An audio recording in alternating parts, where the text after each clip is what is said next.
Amém.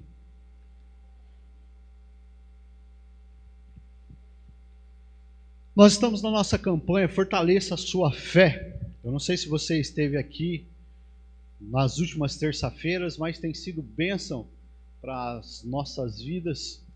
E nessa noite eu gostaria de orar contigo. Coloca a mão sobre o seu coração. Senhor Jesus, nós te louvamos, Pai, por essa noite, pela vida de cada pessoa que entrou neste lugar. Nós queremos sim ser direcionados por Ti. Nós queremos sim viver obras maiores. Sabemos que o Senhor tem grandes coisas para fazer através das nossas vidas, através da Sua igreja. E que nessa noite, Deus, haja um alinhamento dos céus com a nossa vida.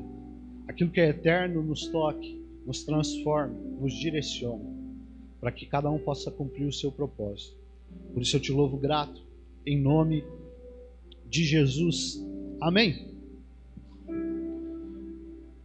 Quem sabe aqui que eu sou pai? Acho que todo mundo me conhece. Meu nome é Leandro Oliveira. Para quem me conhece, para quem não me conhece também é Leandro Oliveira, né? O apelido é Leco, todo mundo chama de Leco.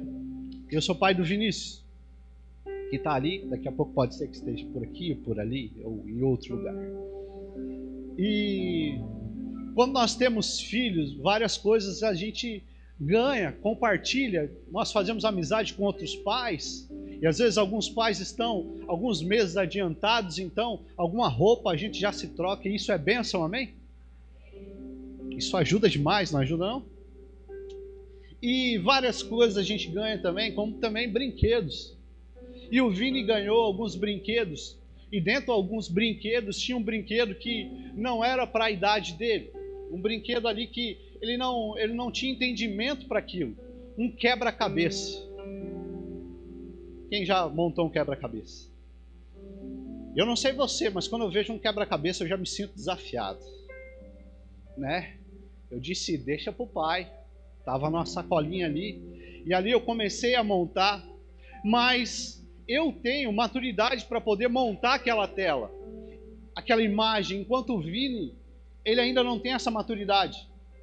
Então o meu maior desafio, além de achar a peça certa para o lugar, também era ter que falar para ele, filho, não pega isso. Porque ele pegava, colocava na boca, queria comer, e daqui a pouco a peça que eu estava procurando, ele estava correndo para lá. Tá certo que o brinquedo era para ele e não para mim? Mas eu estava ali tentando montar aquela tela, e naquela luta, e nessa noite eu gostaria de falar com você como manter as peças no lugar. Porque sabe, na nossa vida, assim também como um quebra-cabeça, parece que às vezes algumas peças elas não se encaixam. Parece que algumas peças na nossa família, parece que não se encaixam. Parece que algumas peças no nosso ministério, eles estão desconectados e não faz sentido nenhum.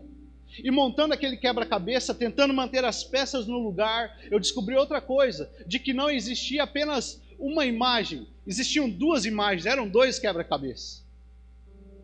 Aí você imagina que difícil era. Eu não sabia qual que era a imagem, porque veio desmontado. E tinha dois, e eu ainda tinha que lutar com o Vini pelas peças. Então ali eu fiquei algum tempo e algumas peças estavam faltando, porque com certeza de criança perde. Mas na nossa vida, nós precisamos manter algumas peças no lugar. Algumas peças, elas são fundamentais. Algumas peças no nosso chamado é fundamental. Está aí a pastora que é psicanalista, a Ana também. Como que uma peça faz falta em uma família?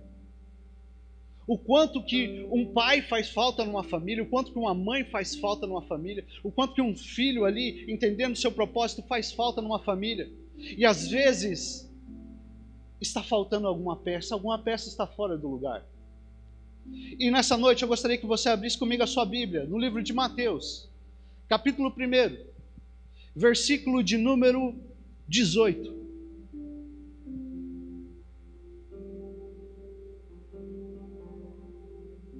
Mateus, capítulo 1, versículo 18.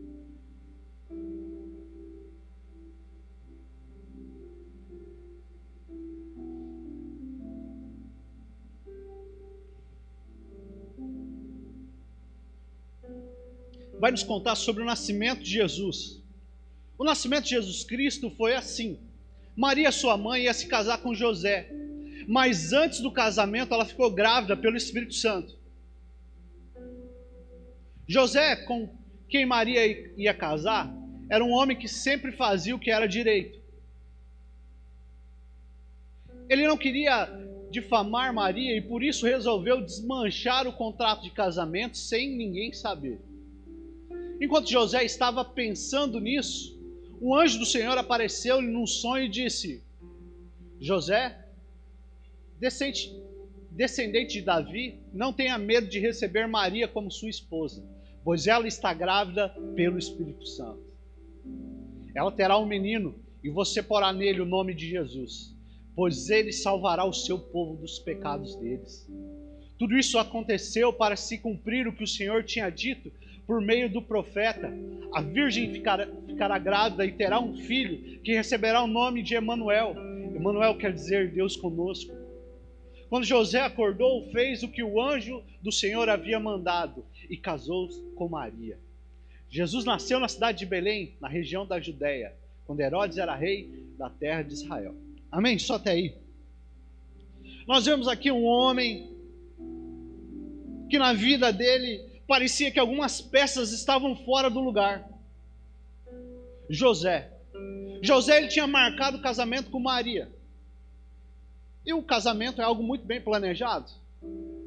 E de repente ele fica sabendo de uma coisa, de que ela está grávida. E o que acontece com José? José tem um plano brilhante. Eu vou sair fora, vou fugir, não vou me envolver com isso, vou sair de lado, porque eu tenho uma imagem, eu tenho uma tela para a minha vida, eu tenho um objetivo, um lugar para chegar, e eu não quero me envolver com isso para não difamar ela, para não dar ruim para ninguém, eu vou sair fora. E sabe quantas vezes na nossa família nós agimos com esse mesmo plano que José teve? Fugir. Quantas vezes com o nosso ministério nós agimos com o mesmo plano de José? Fugir. É melhor eu não me envolver, é melhor eu fugir. E sabe, fugir aqui nem sempre vai ser de uma forma da pessoa ela indo embora, preparar as malas e fugir, mas às vezes fugir é de se anular ou anular o seu papel. Quantas vezes nós como cristãos passamos por situações onde Deus ele coloca algumas situações para que nós passamos, e qual é o nosso plano? Geralmente é fugir. Quando estamos em um lugar onde a nossa fé é confrontada, é melhor eu fugir. Em algum lugar onde que Deus está usando uma situação para, de certa forma, nos fazer crescer e nós queremos fugir.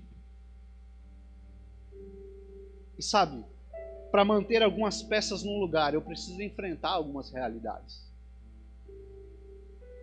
E José precisava enfrentar essa realidade.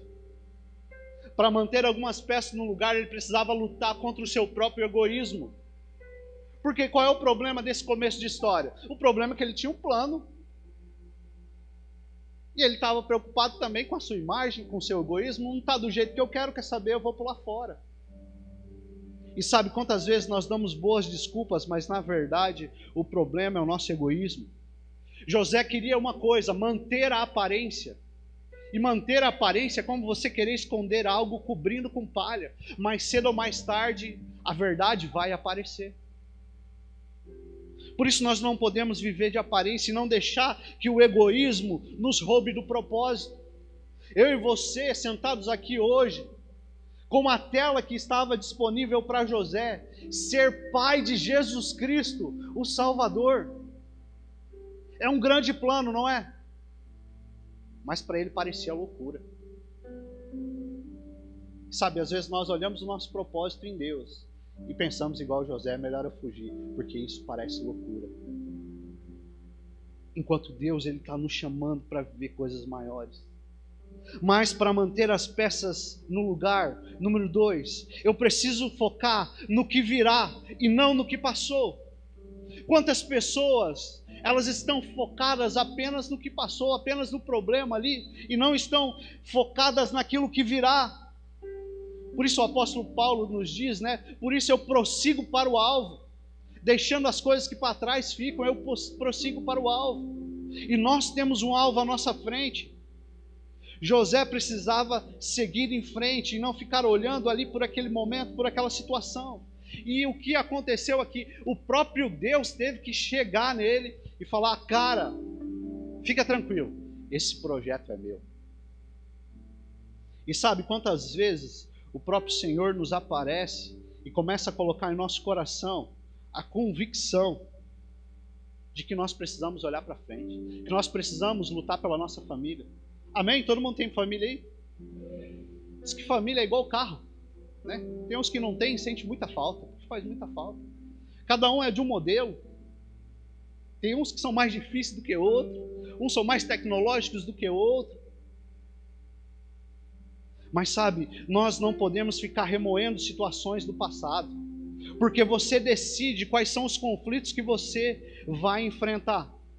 O tamanho dos conflitos que você vai enfrentar vai definir as vitórias que você terá. Você imagina a vitória que esse cara teria? E muitas vezes nós estamos lutando conflitos pequenos. Precisamos nos libertar do passado. O único passado que você não consegue se libertar é aquele que vive no presente. E você o mantém vivo. Por isso, quando nós decidimos, se você deixar o passado, Deus te levará para um futuro melhor. Olha para o seu irmão e fala para ele: se você deixar o passado, Deus te levará para um futuro melhor. Você pode dar uma salva de palmas ao Senhor?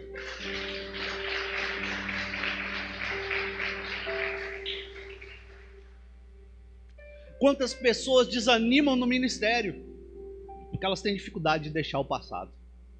Eu tentei uma vez, não deu certo, nunca mais vai dar certo. Olha para o seu irmão e fala para ele: deixa o passado. Deixa Deus te conduzir para um futuro. Às vezes nós ficamos apegados a isso.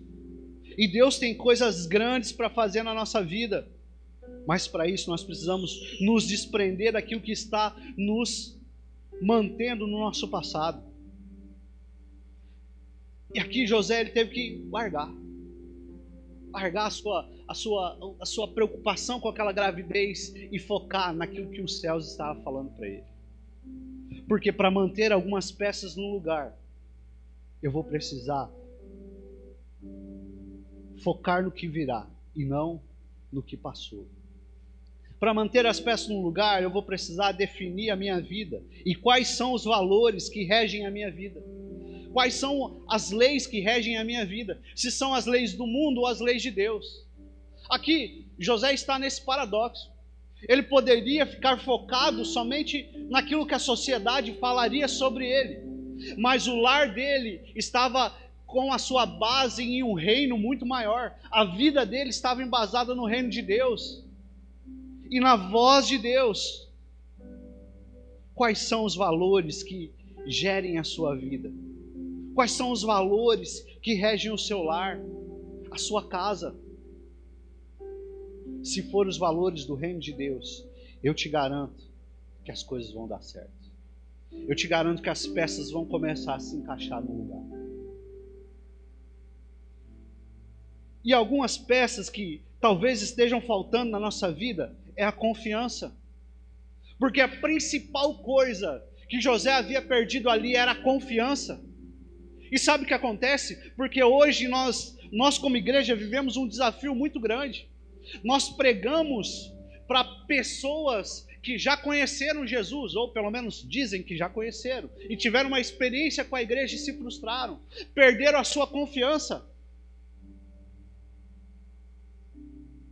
Assim como em uma família é necessário ter confiança, assim como no seu ministério é necessário ter confiança. E confiança é algo muito difícil de se achar. Não tem como você comprar confiança pelo Google, pela farmácia. Você chega lá e fala: me dá R$200 de confiança. Não tem como. Mas como que a minha confiança ela pode ser restaurada? Da mesma maneira que foi restaurado na vida de José, somente na presença de Deus. A presença de Deus nos faz confiar novamente. Quantas pessoas estão frustradas, perderam a confiança na igreja, perderam a confiança em um líder, perderam a confiança em si mesmo. E onde a confiança ela pode ser restaurada? Através da presença de Deus. O Hélito abriu o culto aqui com Juízes capítulo 6, onde um homem havia perdido a confiança. E ele fala: Senhor, o que aconteceu dos nossos antepassados? Contaram tantas histórias que o Senhor fez na vida do povo e na nossa vida nada. E o Senhor disse para ele: segue nessa força, homem valente. Mas a presença de Deus reconstruiu a confiança dentro do coração daquele homem. E ele pôde se levantar, erguer um exército, lutar e ter a vitória. Quantas vezes perdemos batalhas simplesmente porque não entramos nas batalhas? Porque perdemos a nossa confiança. A confiança de que Deus ele pode me usar para fazer algo muito maior, algo além daquilo que eu penso. José com certeza não teria noção do impacto daquele chamado. O quão longe a sua família poderia chegar. O quanto ele iria romper com o tempo, e mais de 2000 anos nós estaríamos falando sobre a vida dele, sobre o sim que ele disse para Deus. Assim também é na nossa vida. Quando nós permitimos que Deus ele restaure a confiança dentro do nosso coração. Seja ela nos seus relacionamentos, seja ela na sua família, seja ela no seu propósito, nós precisamos confiar. E para restaurar essa confiança, somente na presença de Deus. Somente as mãos de Deus podem restaurar a confiança dentro de nós.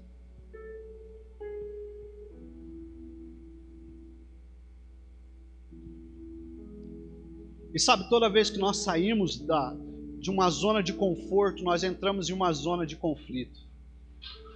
E a zona de conflito, ela vai falar sim sobre conflito de forma espiritual contra Satanás e seus demônios. Também os conflitos vão falar sobre o pecado, uma zona de conflito toda vez que eu me levanto para fazer algo. Mas também fala de uma zona de conflito comigo mesmo. Por isso eu preciso decidir viver o propósito que Deus tem para a minha vida. E para manter as peças no lugar, eu preciso confiar em Deus. Talvez a peça que está faltando na sua vida seja essa peça de dependência de Deus.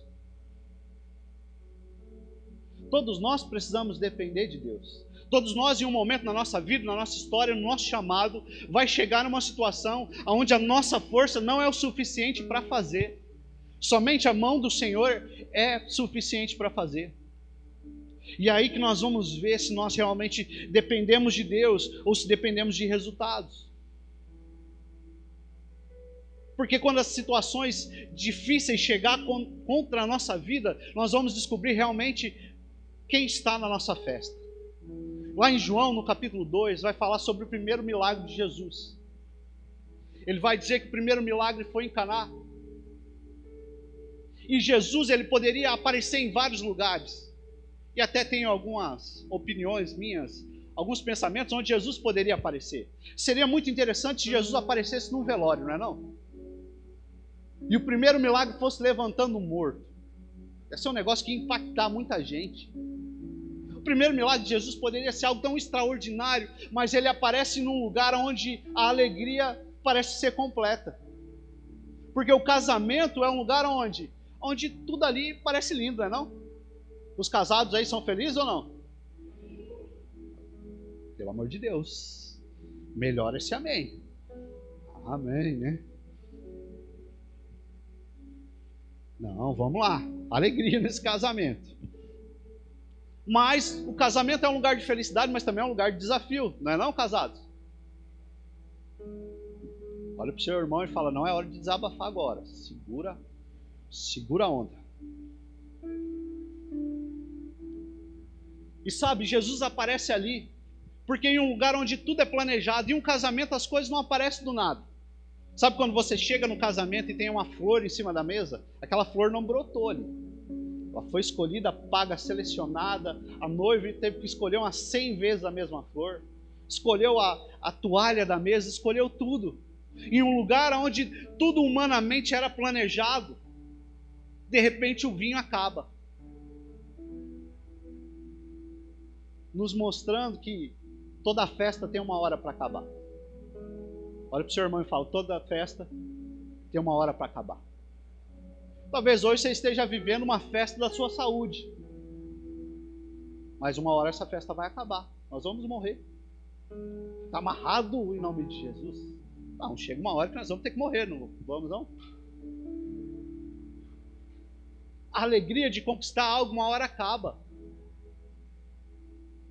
Você que é líder, quantas vezes você, quando entrou no ministério, abriu sua célula, tinha aquela paixão, tinha aquele amor.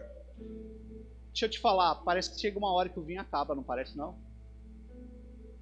Mas é nessa hora, quando a nossa alegria acaba, que nós descobrimos se Jesus está nela ou não. Porque somente Ele é poderoso para transformar aquilo que seria vergonha em bênção, e fazer o melhor vinho, e fazer com que a nossa vida viva num nível muito melhor do que seria sem Ele.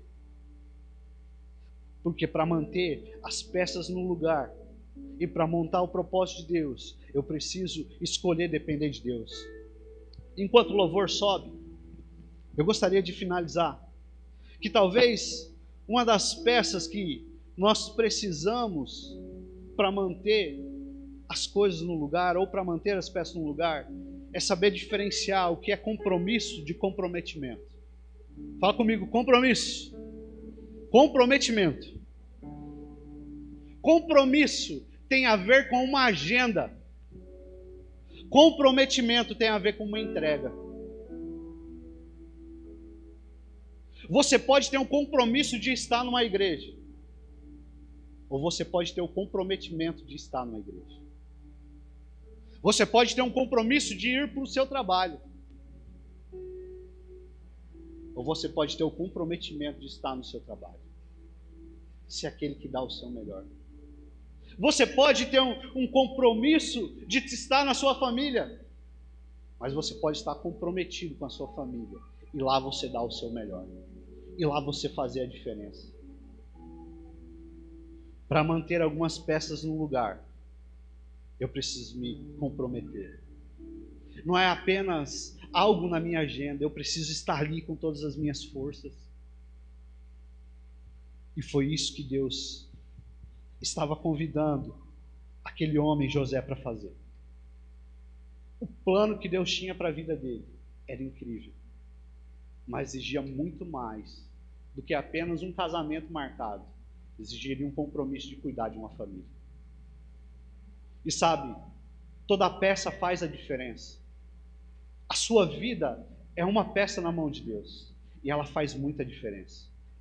Por isso você não pode se anular, seja na sua família, seja no seu ministério, aonde você estiver.